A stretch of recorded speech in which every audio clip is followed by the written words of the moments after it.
का जो स्नान है वो पीछे होकर करना है, और अग्नि को आगे होकर तापना है। अग्नि को पीछे तापना नहीं है, सूर्य को आगे से तापना नहीं है। फिर बहुत सारी है कि ये 8वें महीने में ये न करे, अति गर्मी न ले, अति ठंडी न ले, अति ठंड वाला जो प्रदेश है उससे सेवन कम करे। फिर ये अभी जो हम करते हैं कृत्रिम में, ऑक्सीजन पूर्ण प्रमाण में ले। अभी हम एसी हॉल में बैठ जाते हैं तो ऑक्सीजन नहीं मिलता है, कम मात्रा में मिलता है। तो खुली हवा, ऑक्सीजन जहां पर पूर्ण मात्रा में हो, वो ऐसे स्थान पर रहे। 9वें महीने में बाद में होता है सर्वांग परिपूर्ण जब हो जाता है जीव, तो 9वें महीने के बाद माने 9वां महीना जो है वो पूरी तैयारी में जाता है।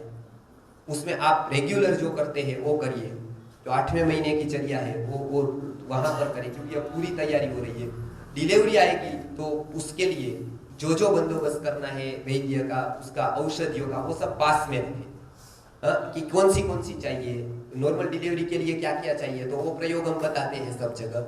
गोबर का रस है, अपा मार्ग का मूल है, वो बांधने का होता है इधर मूल, तो तुरंत प्रसव हो जाता है। आयुर्वेद के प्रभाव प्रयोग में है ये सभी। तो ऐसे बहुत सारी बातें हैं जो लेनी है, जैसे कि वो डिलीवरी नॉर्मल हो ऐसा प्रयत्न करना है, क्योंकि ये नेचुरल है। सीजर होता है तब तो कोई प्लान नहीं, लोग बोलते हैं कि वो पेन नहीं होता है उसमें, तो सीजर करवा देते हैं। लेकिन उसके बाद का जो पेन है ना वो बहुत महंगा पड़ता है, क्योंकि उसके बाद उसका भात निकलता नहीं। तो वायु का जो गमन होना चाहिए, अधोगमन होना चाहिए, वो होता नहीं है तो शरीर में रह जाता है। तो सभी वात प्रकोप उसके बाद के होते हैं। इसके लिए बाद में पैर दुखना, ये रूमेटिज्म होना, आर्थराइटिस होना, उसमें स्वेलिंग होना, सूजन आना, ये सभी प्रकार के जो डिसीज है वो आफ्टर, ये जब भी नॉर्मल डिलीवरी नहीं होती है तो उसके बाद के डिसीज है।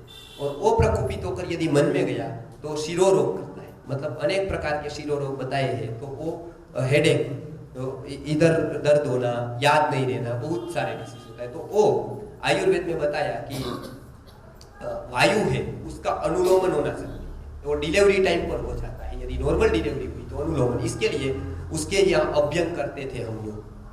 पहले जब भी डिलीवरी आई तो उसके बाद अभ्यंग कराना है, इसके लिए बाद का अनुलोमन हो। फिर ऐसी औषधि थी, 104 प्रकार की औषधि है, उसको देना है, उसके लड्डू बना कर देना है। उसको पूर्वागार या उत्तरागार का कोई भवन होता है उसमें ही रखना है। कितना लाइट आना चाहिए, कितना नहीं, सूर्य सीधा नहीं आना चाहिए उसके भवन में, वो डायरेक्ट नहीं आना चाहिए, नहीं तो गर्मी लगती है। तो ऐसा। फिर गुगुल का धूप नित्य क्या करे, तो गुगुल का एक गोबर का कंडा होता है, उसके ऊपर गुगुल का धूप, हमने उसको रोग रक्षक धूप करके एक बनाया है, अभी तो नहीं है लेकिन शिवानी में वो धूप करें। धूप करने से क्या होता है, आयुर्वेद में सबसे सूक्ष्म परमाणु धुएं के, धूप के ऊपर एक चिकित्सा। बालकों को कोई भी डिसीज हो जाए तो कौन सा धूप देना है, काश्यप संहिता में ऐसे धूप देने का वर्णन बताया गया है कि ऐसे ऐसे धूप दो, तो उसकी इफेक्ट जो उसके गुण है वो उसके धूप में आए। जैसे डीजल के जो गुण है वो डीजल के धुएं के। इसके लिए अभी वो जो परमाणु है ना वो इतने सूक्ष्म होते हैं कि हमको लगता है कि हम ने सुगंध ली, लेकिन सुगंध नहीं लेते हम, उसके परमाणु अंदर चले जाते हैं। तो धुएं के परमाणु सबसे सूक्ष्म है। इसके लिए आयुर्वेद में बताया कि रोज धूप लो, तो वायरल इन्फेक्शन नहीं होगा, बैक्टीरियल इन्फेक्शन नहीं होगा, रोज धूप करना है। गोबर का कंडा, उसके अंदर गुगुल करके एक इतना आता है, उसको डालना तो धूप होगा।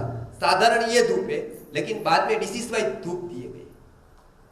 तो उसके लिए वो धूप करने से जो बाहर का बहुत सारा ग्रहों का प्रभाव है, बहुत सारे ऊर्जा का प्रभाव है, बहुत सारा डिसीज का प्रभाव है, वो नहीं होगा। तो धूप 1 महीने से कर सकते हैं 9 महीने तक, लेकिन 9वें में कंपल्सरी करना है। और जब डिलीवरी हो जाए उसके बाद तो खास करना है। फिर उसकी शक्ति चली गई, यौवन चला गया, प्रसूतांतं च यौवनम, तो उसको क्या करना है, स्नेहपान कराना है, घी खिलाना है उसको, फिर साफ सफाई कैसे करनी है उसका आयुर्वेद में पूरा वर्णन है। लेकिन पंचगव्य में आपको खास करके एक तो दूध, गाय का घी, गाय का दूध, वो 9 महीने चालू रखना है, 9 महीने चालू रखना है, बराबर। दूसरा, खास करके पंचगव्य घृत करके आता है, जो पंचगव्य घृत, महापंचगव्य घृत, 2 प्रकार है। पंचगव्य घृत 5वें महीने में लेना है, उसका अपस्मार अधिकार में तो डिसीज में वर्णन है, लेकिन मन और बुद्धि के लिए अच्छा है, पंचगव्य घृत करके। दही है वो मंदक नहीं लेना है, मतलब दही जो होता है, दधी, आयुर्वेद में जो दधी है वो पूरा जमा हुआ, बीच की अवस्था का न हो। जैसे अभी जमाया रात को तो मिनिमम 1 रात्रि जानी चाहिए। दही का काल है 9 घंटे से 12 घंटे तक मिनिमम जमाया हुआ। बीच की अवस्था का दधी मंदक कहते हैं। मंदकम दधी अभिष्यंदीकरण, चरक में बताया है कि जो जमा हुआ दही नहीं है वो डिसीज करता है। तो दही पूरा जमा हुआ होना चाहिए। दही पता है ना आपको, गर्भावस्था में वो चांदी के पात्र में जमा है। चांदी का पात्र पता है ना, सिल्वर का पात्र लेकर उसमें रात को दही जमाए, वो दही सुबह खाए। रात को दही नहीं खाना है, रात को छाछ नहीं पीनी है। सूर्य जब होता है तभी दही और छाछ लेनी, तो नहीं तो सुबह पीना है। इसलिए हमारे यहाँ काल बताया दोपहर या भोजन के काल में दही अथवा छाछ लेना है। दही लेंगे तो बहुत अच्छा है थोड़ा, लेकिन रोज नहीं, 3 दिन में 2 दिन में 1 बार, वो चांदी का, सिल्वर का, उससे बहुत गर्भ पोषण होता है। ये होगा। फिर साइनस होता है, हेडेक होता है, तो बताया गया नासा शीर्षो द्वार, मतलब ये नासिका है वो शीर का द्वार है। इसके लिए पहली चिकित्सा बहुत अंगों से हो सकती है, आयुर्वेद में बताया। आयुर्वेद में एक डिसीज होगा तो एलोपैथ की तो दवाई ही लेनी पड़ेगी, फिर सलाइन आई तो सलाइन लगानी पड़ेगी, तो ये लेना ही पड़े तो एलोपैथी की दवाई लो, उसमें तकलीफ नहीं। लेकिन इंजेक्शन हो सके वहां तक ना लो, क्योंकि इंजेक्शन लेने से धातु पकती है, मल नहीं पकते। आयुर्वेद के हिसाब से वो दोनों, हमने इसके ऊपर काम किया है। बहुत सीपी शुक्ला साहब जामनगर में जो थे, वो एलोपैथी भी जानते थे पूर्ण और आयुर्वेद भी पूर्ण जानते थे। चक्रपाणी व्याख्या उनको पूरी करनी थी, चरक की चक्रपाणी व्याख्या है, इतना ग्रंथ है वो चक्रपाणी का। तो उन्होंने बताया था कि वो जो ये लेते हैं, हम इंजेक्शन लेते हैं तो उससे धातु का पाक आता है, मल का पाक होना चाहिए। तो ये न, इंजेक्शन हो सके वहां तक अवॉइड करें। कुछ हो गया और इंजेक्शन दिलवा दिया, कुछ हो गया और इंजेक्शन, तो वो आयुर्वेद में वो पता है, शुचि का भरण बोलते थे उसको, इंजेक्शन का कंसेप्ट है आयुर्वेद में, लेकिन वो उस समय मना है। गर्भिणी स्त्री को वो मना है, क्योंकि उसमें डिस्टर्ब होता है, पूरा जो साइकिल जाती है उसकी, सभी रक्त की, उसकी मज्जा की, ओज की, वो डिस्टर्ब। इसके लिए हो सके वहां तक एलोपैथी दवा ना, लेकिन जरूरत पड़े तो दवाई, इंजेक्शन न उस टाइम।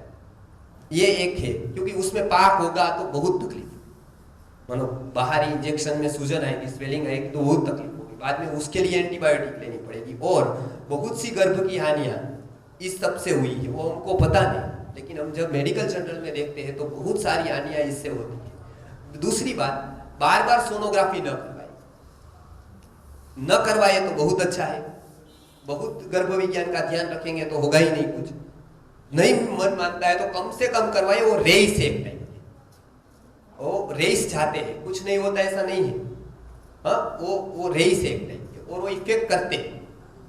हाँ, उसका डॉक्टर मनु जपी एक है जो एलोपैथ के डॉक्टर है, वो एलोपैथ में एमडी, उन्होंने बताया है नो सोनोग्राफी।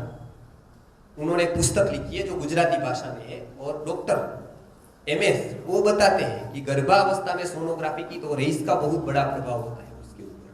तो ये सोनोग्राफी अभी वो तो बहुत डिटेल क्या होता है सोनोग्राफी से, लेकिन जो रेस चाहते हैं वो कम से कम जाए। डॉक्टर क्या करते हैं, पैकेज होता है उसका, तो पूरा का पूरा करवाना है, इस टाइम करवाना है, इस टाइम करवाना है, इस टाइम करवाना है। और वो विकास आप देखते हैं, विकास इतना हुआ है, विकास इतना हुआ है, तो हमको अच्छा लगता है, लेकिन वो तो होता ही नहीं। वो तो सोनोग्राफी नहीं करवाई तो भी विकास तो होता है। लोगों को लगता है कि ये 4था महीना रह गया था, कुछ हुआ तो नहीं, तो बोले कि नहीं वो अभी करवा लेना। तो वो डेवलप तो अंदर, वो जब सोनोग्राफी नहीं थी तभी भी ये सब डॉक्टर थे। वो सोनोग्राफी का इन्वेंशन किया, उसका भी विकास तो हुआ था अंदर, तब सोनोग्राफी तो नहीं थी। तो ये सभी जो कंसेप्ट है उसका हमको लगता है लाइटली लेते हैं, लेकिन उसके प्रभाव होते हैं। ये लाइट का भी प्रभाव है, और जितना ज्यादा सेंसिटिविटी होता है उतना ज्यादा प्रभाव होता है। इसके लिए योग शास्त्र, आयुर्वेद, इसके ऊपर बड़ा विचार है। हमको लगता था उस टाइम लाइट ही नहीं थी, तो उस टाइम ये नहीं था, लेकिन उसके प्रभाव लिखे हैं। सूर्य के लाइट का क्या पड़ेगा, बाहर की लाइट का क्या पड़ेगा, वो लाइट जाएगी तो अंदर क्या होगा। तो वो दिव्य चक्षु वाले थे ना, वो ऊपर गए हुए लोग थे। तो आज भी वो साइंस अच्छा वो रहेगा, क्योंकि आपका रेजिस्टेंस पावर कम हो जाता है तो छोटी सी वस्तु भी आपको इफेक्ट कर सकती है। फिर हो सकता है वहां तक हॉस्पिटल जैसे वातावरण में एडमिट नहीं होना है, क्योंकि आज हॉस्पिटल से हम सामान्य लोग भी जाएगा तो पेशेंट बनकर बाहर आएगा हॉस्पिटल में, क्योंकि थर्ड फ्लोर पर टीबी वाले हैं और फोर्थ फ्लोर डिलीवरी हो रही है। और आश्चर्य वहां हो रहा है कि फोर्थ फिफ्थ फ्लोर पर HIV हो रहा है। ये हम जो करते हैं ना वो इसका फिफ्थ फ्लोर पर ये जब हॉस्पिटल में हम देखते हैं तो ये उसका सीमेंट का उसका प्रक्रिया हो रही है डिलीवरी लाने के लिए। तो और सिक्स फ्लोर पर जो है वो एबॉर्शन हो रहा है। तो बहुत सारी ऐसी बातें हैं कि जो जानने जैसी है कि वो कैसे कैसे उपयोग करेंगे, उसका क्या करेंगे। तो आयुर्वेद में बताया नस्यम, ये दही खाना है, घी खाना है, दूध खाना है। फिर क्या करना है, मक्खन हो सकता है वहां तक थोड़ा खाना है, क्योंकि वो बालकों के बाद डिलीवरी के बाद में देना है उसको, नवनीत को डिलीवरी के बाद है ज्यादातर कंसेप्ट में। उसके बाद पंचगव्य का नश्य, जो पंचगव्य घृत आता है उसका नश्य जो घृत मंड से बनता है, वो केवल एक गौशाला है उसका मैं बता दूंगा, उधर आया है कि वो लिक्विड टाइप होता है। और वो हम जैसे कि दांत कितनी बार उपयोग कितनी बार करते हैं हम दांत का, 3 बार 5 बार 6 बार। जब जब खाते हैं पीते हैं तो करते हैं ना, खाते हैं तब तो खास करते हैं। और साफ कितनी बार करते हैं, 1 बार या 2 बार। नाक कितनी बार यूज करते हैं हम, और साफ कितनी बार करते हैं, 1 भी बार नहीं ना। वो साफ करते वो तो केवल ये है बाहर का, अंदर का कहाँ करते हैं। दांत कैसे अंदर से साफ करते हैं, ऐसे नाक कभी भी साफ करते हैं हम नहीं करते ना, नाक तो अंदर से साफ। तो आयुर्वेद में इसके लिए बताया गया कि साइनस होता है, इसके बहुत सारे कफ के रोग होते हैं, इसके लिए नाक को रोज साफ करना है। और खास करके अवस्था में साइनस से बचा जाए, हेडेक से बचा जाए, इसके लिए पंचगव्य घृत करके एक आता है, लिक्विड आता है, इतना सा बोतल होता है, उसके केवल 2 बूंद है पंचगव्य घृत ऐसा आता है। वो घृत ही है, मतलब लिक्विड फॉर्म जैसा आता है, सेमी लिक्विड, उसको डालना है और फिर उसको रखना है ऐसे 100 पीने तक। 100 हो गया कि पूरा, नॉर्मल अवस्था में भी डाल सकते हैं, रोज भी डाल सकते हैं, उस समय भी डाल सकते हैं। इसका उपयोग ऐसा है कि वो साइनस में, हेडेक में बहुत इफेक्ट करता है। आयुर्वेद की जो नश्य कल्पना है वो पूरे ऊपर के रोगों के लिए है, ऊर्ध्वजंतु रोग बोलते हैं उसको, जितने भी नेक के ऊपर के जितने भी डिसीज होते हैं उसके ऊपर सब पर काम करता है। तो ये स्थिर करने के लिए ये नश्य का प्रयोग किया गया है। फिर स्त्री को रोज बाल में तेल डालना है, इसके लिए शांत रहता है मन, हो सके तो 9 महीना, नहीं तो उसका डिलीवरी के 1-2 महीने। अभी जो हम रखते हैं ना ऐसे ही बाल रखते हैं, अभी कोई ऐसे खुले रखते हैं, कोई ऐसा, तो वो नहीं करना है, बराबर। दूसरी बात कि बाल कटवाना भी हो तो 8-9 मंथ में नहीं कटवाना है, मानो स्टाइल करनी है, कुछ कटवाना है किसी को, ऐसे तो नहीं कटवाना चाहिए। पुरुषों को कैसे बाल रखने हैं, स्त्री को, इसका आयुर्वेद में वर्णन है। उसका बहुत सा प्रभाव धातु के ऊपर है, क्योंकि वो मल है, जैसे नाखून है, जैसे बाल है, वो सभी। तो स्त्री की शोभा के रूप में तो बाल कटवाना ही नहीं चाहिए। उसका सारा का सारा जो रज है वो बाल के ऊपर आधारित है, और पुरुष का जो है वो बाल बढ़ाने नहीं चाहिए। दोनों के लिए कंसेप्ट है, पुरुष को बाल बढ़ाने नहीं है, स्त्री को कटाने।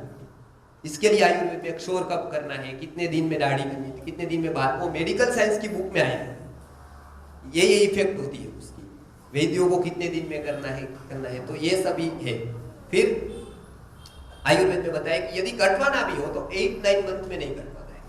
जैसे आईब्रो कराते हैं, जैसे इन कराते, वो सब केमिकल वाला है, वो सब नहीं करवाना है, उससे शरीर को तकलीफ होती है, बिना कारण मल चला जाता है। तो ये सब ध्यान में रखना है, एक भी प्रकार का वो नहीं होना चाहिए। फिर क्या करना है, तो ये 9th मंथ के बाद नॉर्मल डिलीवरी आए, इसके लिए आयुर्वेद में बहुत सा बताया है। मंत्र में संतान गोपाल स्तोत्र संतान को लाने के लिए है, गर्भस्थिरीकरण के लिए है। उसके बाद बहुत सारे मंत्र ऐसे बताए हैं जो अथर्ववेद में इसके सूक्त है, जैसे गर्भरक्षक सूक्त है, रक्षोघ्न मंत्र है, नारायण कवच है, ऐसे पयोव्रत है डिलीवरी के लिए, गर्भरक्षण के लिए, इसका पूरा हमारे पास लिस्ट है। खास करके बच्चों के डिसीज में रक्षण के लिए राम रक्षा स्तोत्र है, जो बुद्ध कौशिक ने उसका रचना की है, वो बहुत फेमस है, राम रक्षा स्तोत्र। उसका पारायण, उसका आयुर्वेद के ग्रंथों में मंत्र का भी बहुत इफेक्ट बताई, जैसे चरक में, सुश्रुत में, सब जगह लिया गया है कि ये मंत्र बोलो। गर्भ के लिए, उसकी रक्षण करने के लिए कुछ मंत्र है जो हमने कंपाइलेशन किया है अथर्ववेद में से, वो चाहे तो जो जिसको प्रेगनेंसी है उसको हम वो फॉरवर्ड करते हैं, बोलकर भी फॉरवर्ड करते हैं, लिखकर भी फॉरवर्ड करते हैं कि आप ये इस तरह सा करो, क्योंकि उसमें रिदम ज्यादा उपयोगी है। वो रिदम से कहना है, क्योंकि वो सेटअप रिदम की है। फिर हो सके तो गोबर का लिंपन करके उसके ऊपर रहने का प्रयत्न करना है। जैसे एक कमरा बनाया, उसमें गोबर हो और गोबर के ऊपर हम रहे, तो ज्यादा उसमें पवित्रता है, ज्यादा उसमें ऑक्सीजन का प्रमाण है, ज्यादा सूट है वो। तो गर्भिणी स्त्री का जो गर्भागार बताया है, तो इसके लिए वो लिंपन करने का बोला है। वो पहले दिन से किया तो बहुत अच्छा है, नहीं किया हमारे यहाँ पॉसिबल नहीं है तो एंड में 9th मंथ में भी जो कर सकते हैं। और पंचगव्य का सेवन वो बहुत आवश्यक, मतलब दूध, घी, दही, पंचगव्य घृत का नश्य, ऊपर तेल, ऊपर माथे पर तेल डालना है, जैसे भृंगराज का तेल है, ब्राह्मी का तेल है, ये ऊपर ये करना है, क्योंकि उससे मस्तिष्क में शांति होती है। वो समय हमारे विचार चंचल होते हैं, हाँ, उस समय बहुत, तो उसकी शांति के लिए क्या करें, तो ये यहाँ बताया कि इधर रोज मालिश करके सो, ध्यान, चक्रों का ध्यान करना है, एक एक चक्र पर ध्यान है। आयुर्वेद की हिसाब से या अथर्ववेद के हिसाब से हीलिंग कैसा वातावरण चाहिए उसके ऊपर है, ऊर्जा कैसे लेनी है, चक्र का ध्यान बताया है, ऊर्जा का बताया है, मंत्र का बताया है, फिर पूजा का संस्कार बताया है, कितने संस्कार होते हैं जो ये टाइम पर होते हैं। जैसे पुंसवन है, तो पुंसवन में क्या करना है पुरुष को, स्त्री को, फिर गर्भाधान है, उसके बाद बच्चे का जन्म होता है, तो जन्म के बाद जो उसको सर्वप्रथम उसको जरूरी है क्या होता है, तो सब सफाई करना जरूरी होता है। सफाई करने के बाद उसको मर्दन, अभ्यंग जरूरी है, क्योंकि वो जन्म प्रवृत्ति शस्य है, मतलब वो 6 कर्म ऐसे है कि जो जन्म से ही कर सकते हैं। जैसे नश्य है, तो एक छोटा सा बूंद उसको नाक में कॉटन से देकर साफ करना है, वो जन्म से करते हैं, मतलब पहले दिन से कर सकते हैं। फिर बच्चे के लिए थोड़ा थोड़ा इधर लगाकर कर सकते हैं, एक एक बूंद, फिर साफ करना है, मालिश करना है। फिर हमारे यहाँ एक संस्कार था जिसको जात कर्म कहते थे, उसको जिह्वा के ऊपर, अभी तो डॉक्टर लोग नहीं ले जाने देते हैं उसमें अंदर हनी, घी, ये सब, क्योंकि उसको ये पता नहीं है कंसेप्ट। बहुत सारे डॉक्टर ऐसे होते हैं जो वो करते हैं कि समझ जाते हैं, बाद में वो अलाउ करते हैं, और बहुत लोगों ने किया है। तो बहुत सारी हॉस्पिटल है कि अभी वो समझने लगी है तो अलाउ करते हैं सभी कि नहीं इसमें कोई इफेक्ट है। तो सुवर्ण प्राशन में बालक के अंदर पहले 2-3 दिन माता को दूध या तो आता नहीं है, 2 दिन। इसके लिए आयुर्वेद में धात्री की कल्पना, माता के अनुरूप ही एक धात्री रखी जाती थी, जो दूसरी स्थिति उसकी सेवा करती थी। वो कैसी होनी चाहिए, क्या गुण होने चाहिए, उसको डिसीज नहीं होना चाहिए, सबका वर्णन है। अब याद तो माता के अलावा कोई कराता है तो बहुत लोगों को आश्चर्य लगता है आज के काल में, 21st सेंचुरी में। और हम पहले के लोगों को बताते थे कि उसको तो बहुत ऑर्थोडॉक्स थे। वो ऑर्थोडॉक्स लोगों ने बताया, क्या बताया कि वो एक माता के गुण वाली धात्री चाहिए, मतलब बालकों को स्तनपान कराना है, मतलब उसको स्तन्य देना है, तो माता को जब नहीं आता है तब कौन है, तो एक ऐसी स्त्री कि जो इसकी सेवा भी करे, और जब दूध की जरूरत पड़े तो पूरी हेल्दी हो, उसके सब टेस्ट होते थे, ये कैसी होनी चाहिए, तो ऐसी धात्री को रखना। पहले 2 दिन दूध नहीं आता है, ऐसे तो आता है तो दूषित होता है वो दूध, बराबर, क्योंकि बहुत सारी रक्त वाह स्तोत्र है, फिर ये दूसरे है जो मज्जावाह स्तोत्र है, वो दूषित होते हैं, क्योंकि बहुत सारा बाहर निकलता है।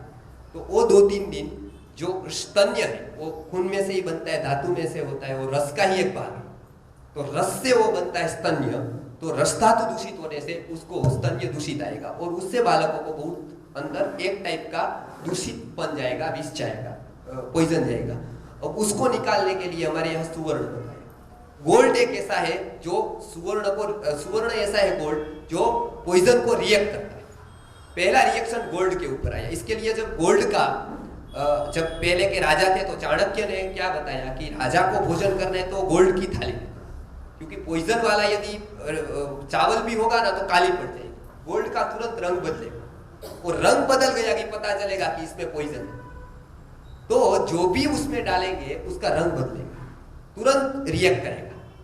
तो इसके लिए गोल्ड पहले जाना चाहिए। इसके लिए हमारे यहाँ क्या गया कि गोल्ड कितनी मात्रा में फिर जाना चाहिए, तो उसकी एक बनाई कि एक उतना एक रहना है, स्टिक लेनी है बिल्कुल बिल्कुल पतली, वो पतली सली से उसको घिस कर, हनी को घिसे तो उसमें गुण आ जाते हैं। मर्दनम गुण वर्धनम ऐसा है कि एक द्रव्य दूसरे द्रव्य का गुण ले लेता है। घी उसमें है, वचा है जो सुवर्ण को पचाती है, तो ये सभी मिलाकर उसको ओम लिखने का था जीवा के ऊपर, वो पहला संस्कार उसको होता था, और पहला द्रव्य गोल्ड जाता था। गोल्ड जाने का कारण ये है कि जो अंदर गया है, जो कुछ दूषित अंदर गया है, वो डिसीज न हो तो बाहर निकल जाएगा, वो बाहर निकल जाएगा तो कोई डिसीज नहीं होगा, नहीं निकलेगा तो बहुत सारा जन्म से लेकर उसको 1 महीने तक डिसीज बहुत सारे हो सकते। इसके लिए 6 दिन का बहुत रिस्की पीरियड बताया है। इसके लिए विधाता लेख भी 6 दिन के बाद लिखते ऐसा बताया। वो कोई ऐसे विधाता लिखते नहीं है पेन लेकर या बुक लेकर, लेकिन 6 दिन आ गया तो मानना कि अभी इसकी एंट्री हो गई खाते में, ये बच्चे की एंट्री खाते में हो गई, 6 दिन तक ऐसे रखा है उसको वेटिंग, एंट्री हो भी सकती है नहीं भी हो सकती है। हाँ, इसके लिए पहले 6 दिन उसका बहुत सेंसिटिव और उसका ध्यान रखना बहुत जरूरी है, उसको कोई डिसीज ना हो जाए। 4 महीने तक अभी देखिए उसका एक कैसा माइंड का कैसा सेटअप होता है, क्या हो, तो वो ऑब्जर्व हमेशा देखता रहेगा। उसको आवाज नहीं जानी चाहिए, उसको यदि आवाज गई तो बहुत उसका माइंड है ऑफसेट होता है।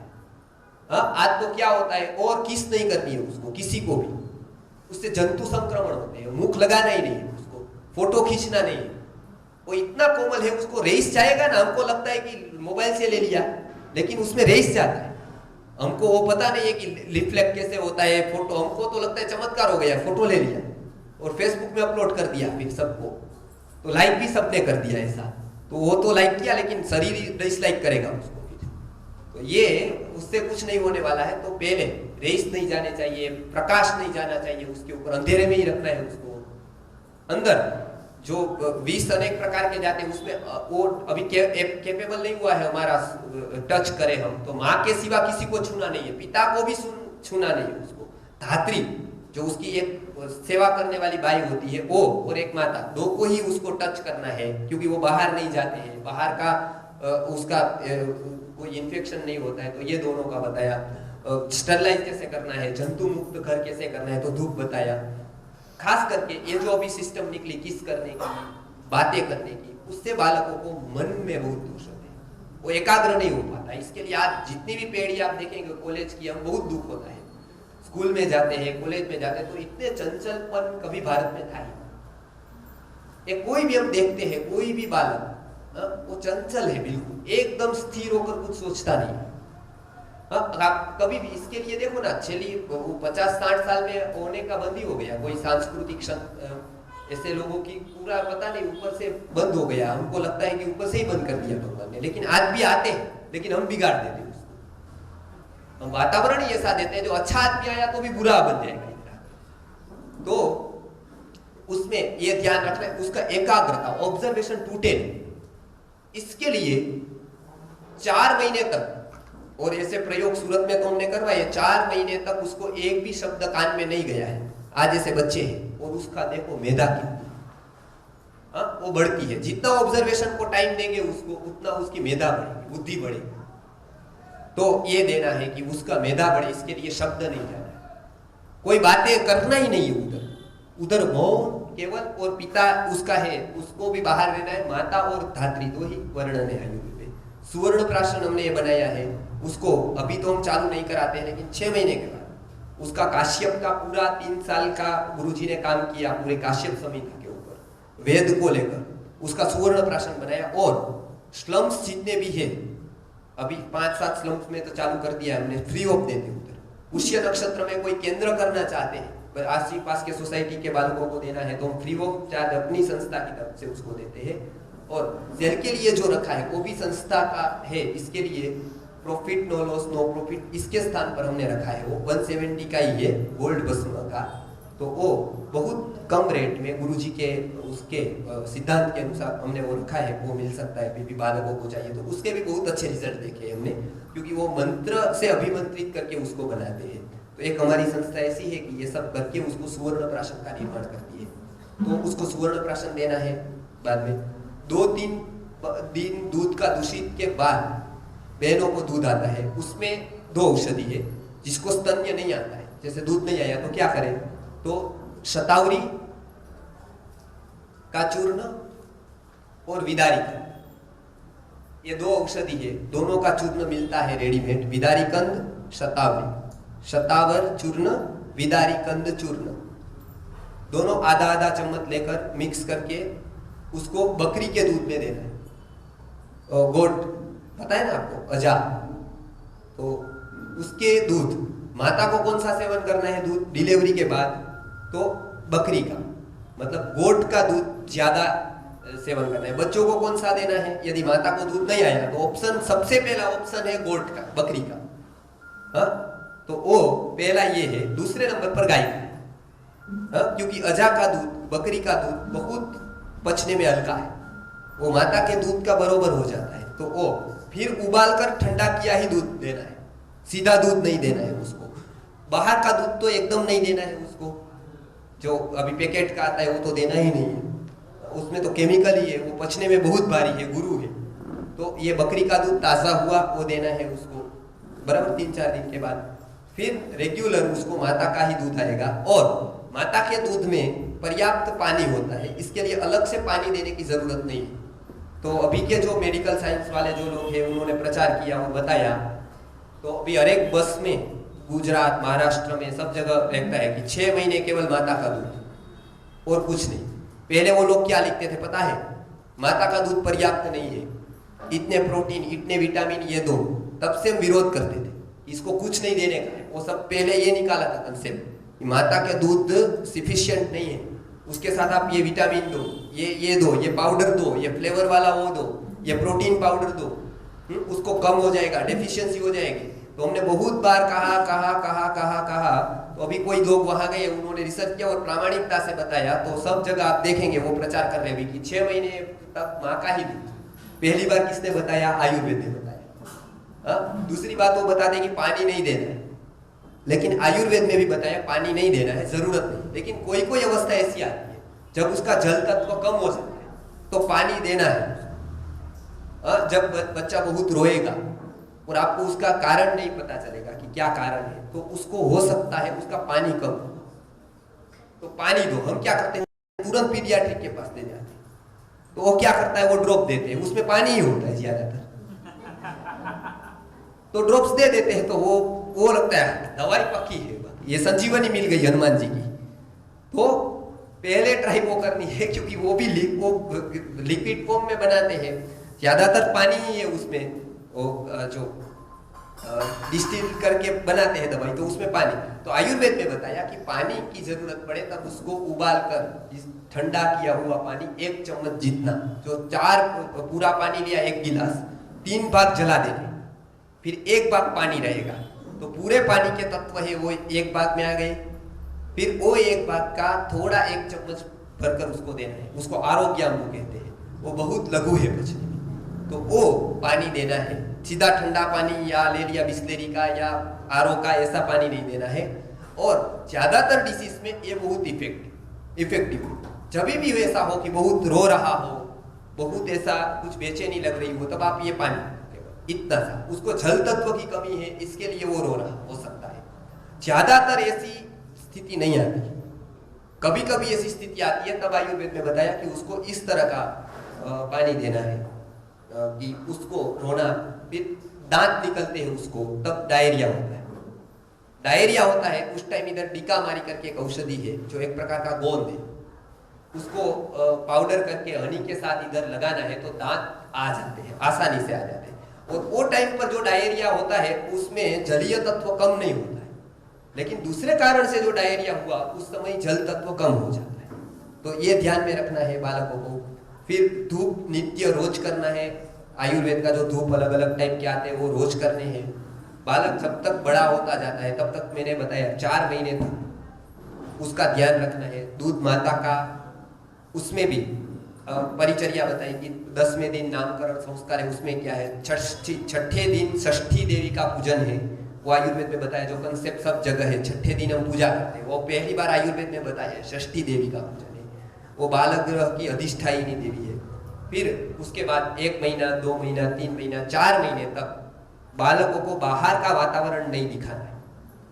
आज तो लोगों ने बताया कि अब क्या करें, तो अब तो पहले था चतुर्थे मासी कर्तव्यो शिशो निष्क्रमणम गृहात्। चौथे महीने में निष्क्रमण संस्कार होता है, माने बच्चे को पहली बार बाहर निकाला जाता है, घर के बाहर। अभी और संस्कार, अभी के कोई लोग आए यदि संत वगैरह ये महापुरुष ऐसे, तो उनको ऐसा संस्कार निकालना पड़ेगा, घर प्रवेश संस्कार, क्योंकि डिलीवरी तो हॉस्पिटल में होती है, तो बाहरी निष्क्रमण तो हो गया, अभी बाहर ही डिलीवरी हुई, बाहर ही रहे, अब घर के प्रवेश का संस्कार करना पड़ेगा ना। तो बहुत सारे डिसीज हॉस्पिटल के डिलीवरी से ये इससे होते, वो संभालना है। क्योंकि इंडियन प्रेगनेंसी एक्ट जब से आया तब से दायन जो थी, वो जो धात्री थी, उसका काम पूरा कर दिया, उसको इलीगली कर दिया। इलीगली होते ही पूरी की पूरी जो हमारा होम साइंस का जो सब्जेक्ट था वो मेडिकल साइंस का हो गया। पूरी की पूरी तकलीफ कहाँ से हुई, जो डिलीवरी है वो होम साइंस का सब्जेक्ट है, मेडिकल साइंस का नहीं।